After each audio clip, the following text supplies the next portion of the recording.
Hello. All right, we're going to read a short story. Kiddos, this is Inspiring Stories for Amazing Boys. It's a really good book. I highly recommend it. I'm going to start with the introduction. This book does not have a lot of pictures, so it's mainly going to be me reading. The introduction begins. So let's get started, shall we? Hey, it's wonderful that you have taken time to read this book. I'm sure you're already curious about what's in store for you, but first, I want to tell you a secret. It's a very important secret that can accompany you throughout your life, so pay close attention and read the following lines carefully, okay? I'm going to read this. Do you know that you are very special? Although there are millions of boys and girls in this world, there is only one of you. No one is exactly like you. You are completely unique, and you should always remember that. When life becomes difficult, you must always remember that you are unique and important to this world just the way you are. Sometimes life is not easy. There are many small and big challenges in our lives. Every obstacle requires self-awareness, courage, and self-confidence. Sometimes you may think you can't solve a problem. Maybe you will even feel terrified and doubt yourself. The truth is, everyone feels this way from time to time. Even adults, it's true. Yes, you heard me right. Mom, Dad, Grandma, Grandpa, and even your teachers. Because my page is stuck together. Hold on a second. Even your teachers sometimes lack courage and confidence. So be brave, don't give up, and never lose faith in yourself. Every day is full of surprises, and there are many wonderful days you probably wish would never end. Sooner or later, everyone will experience days when not everything goes according to plan. It happens. Things will happen that make us very scared, sad, or even angry. These bad days are also a part of life. There can be no joy in life without some sad experiences. Without the bad, we can't fully appreciate the good. This book has many stories where you will meet wonderful boys. Boys who overcome their fears. Boys who are brave. Boys who show inner strength. You can do all of this too. You must believe in yourself. I hope these stories help you to do so. In the following pages, small and big dreams come true. P.S. After each story, you do find a mandala, a special message. You can color this mandala. This is part of, if you purchase this book, you have a pretty mandala at the end of each story. This is the first one, I am special. And so you can color that and read and think about the story and discuss that. All right, so we're going to start the first story. This is Ben and the Squirrel. Okay. Let's begin, shall we? The alarm clock rang and pulled Ben out of a deep dream. He yawned loudly and sleepily rubbed his eyes. Ben was a cheerful boy with short brown hair. He had turned 8 last week and was in the 2nd grade. Ben stretched and wiggled a bit in bed, then slowly stood up. He went to the window of his room and carefully pushed aside the yellow curtains. Then he opened the window. It was 7 in the morning, and the first rays of sun lit up the room. The fresh morning air flowed towards him. That sounds nice. He took a deep breath and looked out the window at the big trees and the many flowers that bloomed in the lawn. It was a beautiful morning, but Ben he didn't feel very well that day. He loved warm summer days. Usually he couldn't wait to run outside and soak up the sunshine in the backyard, but today he preferred to stay inside. What's going on with Ben? Ben wandered restlessly around his room for a while. Finally, he made up his mind and put on his favorite blue shirt and made his bed. He also packed his bag with notebooks and books to prepare for school. Ben also didn't forget to take his gym bag. Crammed inside the bag were track pants, a t-shirt, and his tennis shoes. On Fridays, he had gym class during the last hour. Usually Ben loved this hour, but today everything was completely different. I wonder what's going on. Last week, Ben's teacher, Mrs. Peterson, announced that they would use the climbing rope in the next gym class. Ben felt terrified. He had never climbed anywhere in his life. With a lump in his throat, he thought about his classmates. If he failed, they might laugh at him or even call him mean names. Hundreds of thoughts raced through Ben's head, and he felt dizzy. Oh, man. Suddenly, there was a knock at his door. It was Ben's mom. She wanted to know if he was awake. "I'm ready, Mom," shouted Ben.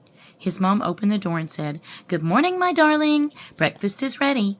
It's getting late and school will start soon." "Just a minute," Ben replied.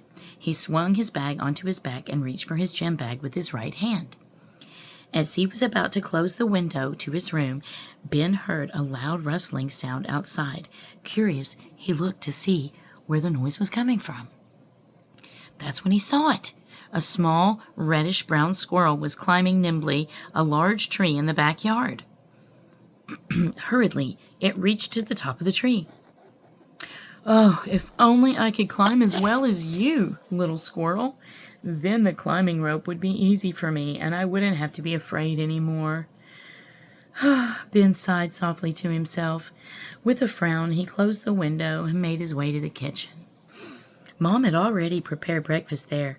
There were fresh rolls with delicious strawberry jam and hot chocolate to drink. Dad was already sitting at the table, happily drinking his coffee while he read the newspaper. Ben was not hungry because he felt anxious. However, Mom always said it is important not to leave the house without eating breakfast. So with a heavy heart, Ben ate a small roll covered with jam. After all, he didn't want to feel hungry during class. "So, what's on the agenda for school today?" Dad asked.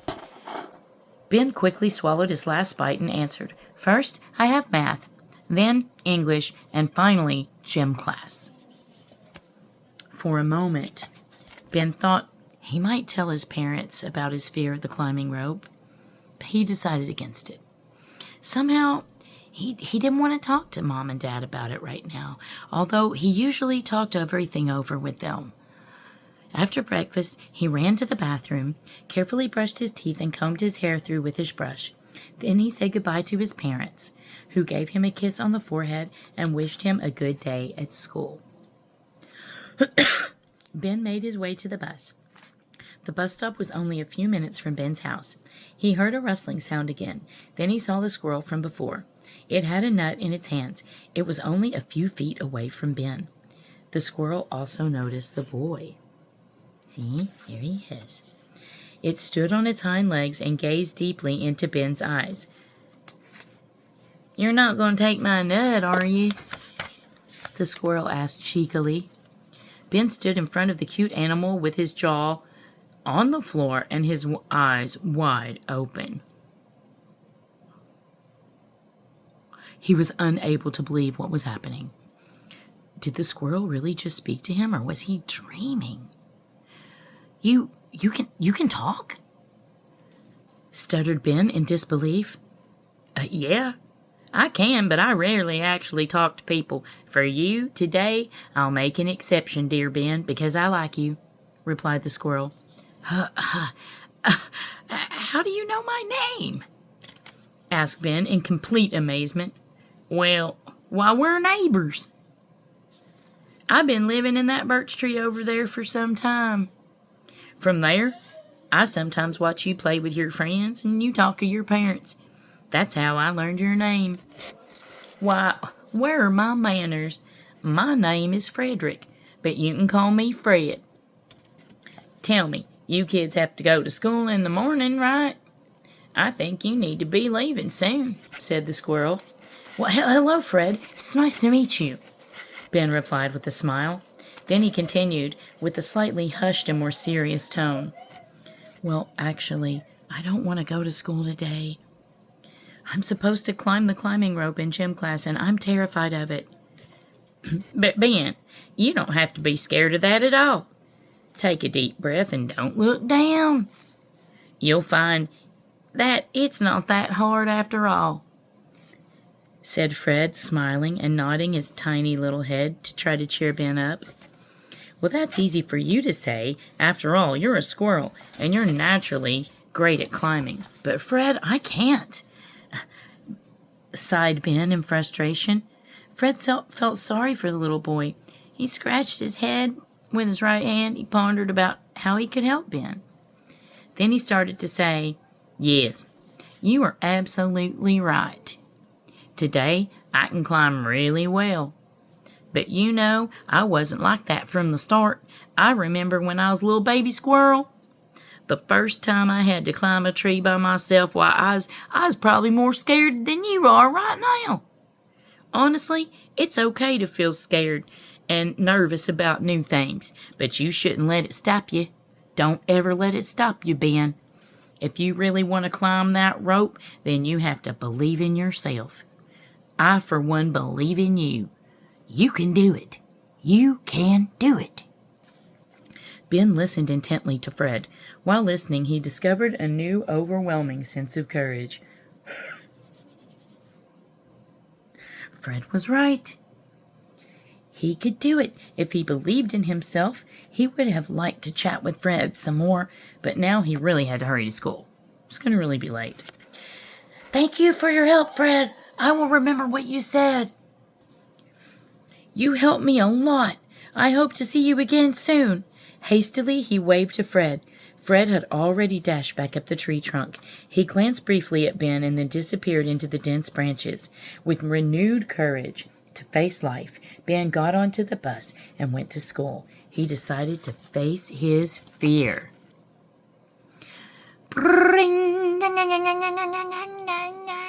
Right, rang the school bell. The time had finally come for Ben to climb the dreaded climbing rope. Oh no, oh no. Ben could hardly concentrate on his classwork that morning. He couldn't stop thinking about Fred and his words. It was 11 o'clock, and it was time for his gym class to begin. The children walked with their teacher, Mrs. Peterson, to the gymnasium, which was right next to the school building. After everyone had changed into their gym clothes, they gathered in front of the climbing rope. Mrs. Peterson said to the children, "As we discussed last week, we are going to climb the climbing rope." Before they started climbing, everyone had to do warm-up exercises. Then they lined up. One by one, they climbed the rope. Some climbed quickly and skillfully. Others climbed slowly and carefully. Ben's heart began to beat faster and faster. He gazed reluctantly at the long rope he needed to master. Ugh! To prevent injuries, soft blue mats lay on the floor in front of them. This calmed Ben down a little bit, but he still felt nervous. The rope was not particularly high, but to Ben it seemed like Mount Everest. He stood at the very back of the line so he could watch the other children conquer the rope first. Smart thinking. Ben realized many of the other children also seemed anxious. Then it was his turn. Oh no, here it goes. Immediately his heart began to pound out of his chest, but he couldn't give up now, not under any circumstances. He had to at least try to do his best, for sure. He thought about Fred and his words and finally walked toward the rope. Ben closed his eyes for a moment. He took another deep breath. And then he began to climb. The first part was difficult, and he felt his feet trembled a little bit. Nevertheless, with each pull and push, it felt easier and easier. Ben continued to climb. With excitement, he wondered how high he had climbed. He was curious and tried to catch a glimpse, but then he remembered Fred's advice. "Don't look down! Don't do it!" He paused briefly, gathered his strength again, and he went a bit farther, and finally reached. See, there he is. There's Ben. He's doing the rope. He finally reached the top. After a short pause, he carefully climbed down until he felt his feet touch the ground again. A feeling of joy. He made it! Yeah, Ben, you go, boy! Go, boy. Pride rose within him. A big grin lit up his face as he beamed with pride and happiness. Yay! That was great how you climbed to the top, Ben. Almost as graceful as a squirrel. Miss Peterson praised the boy and winked at him as if she knew about his little mentor, the squirrel. I don't think she knew about Fred, though, do you guys? I think she was just being super encouraging, and I think that was nice of his teacher. After gym class, Ben headed home with John. He would have loved to tell John the story of his new furry friend, but he kept his little special secret. Still, Ben seemed to be in a daydream. He skipped the rest of the way home, thinking over and over about how he had mastered the climbing rope. He felt free and overjoyed. Once he arrived home, Ben couldn't wait to tell Fred. He had to be the first to know. So he ran into the backyard and he stopped right under the birch tree. Fred! Oh, Fred! Freddie, Frederoo! Freddie, Fred, where are you? Frederick, oh, buddy, oh, pal! The boy called, looking around in all directions. Again and again he called out as loud as he could. He didn't care if anyone heard him. He had to tell Fred. Suddenly, Fred came running. His bushy tail wagged back and forth. He stood in front of Ben, looking at him questioningly. Fred, there you are at last! You won't believe it. I climbed all the way to the top. I could have never done it without your advice. Thanks for your help, Ben said, beaming with joy. He wanted to take the cute little animal in his arms, snuggle him and love him, squeeze him, give him little kisses. Fred reared back a little bit and replied, You're welcome, but you have only yourself to thank for that. After all, you were the one climbing that rope, not me. I was just giving you advice. I was convinced you'd always make it. I'm quite sure that you will achieve so much more in your life. You must simply believe in yourself. Now, I must continue collecting nuts and seeds for the winter. Goodbye, and I will see you soon. Ben wanted to talk more with Fred, but before he knew it, Fred gracefully climbed another tree and disappeared behind the branches and leaves. It took Ben a moment to understand his new friend's words. He still felt as if he were caught in a beautiful dream. Fred was right. He climbed alone, and he had done it because he conquered his fear. Still, Fred was a great help to him, and for that he felt grateful. With a smile, Ben looked up at the tree once more, hoping to catch a glimpse of Fred. However, Fred had already jumped to another tree and was busy looking for supplies for the winter. Today, Ben learned he could do more by himself than he had initially thought. So much more was possible if he only believed in himself. Who knows? Maybe Ben would become a mountaineer and climb Mount Everest one day. Whatever his life might be in the future, he would never forget this day. And he says, Thank you, Fred. Thank you, Fred.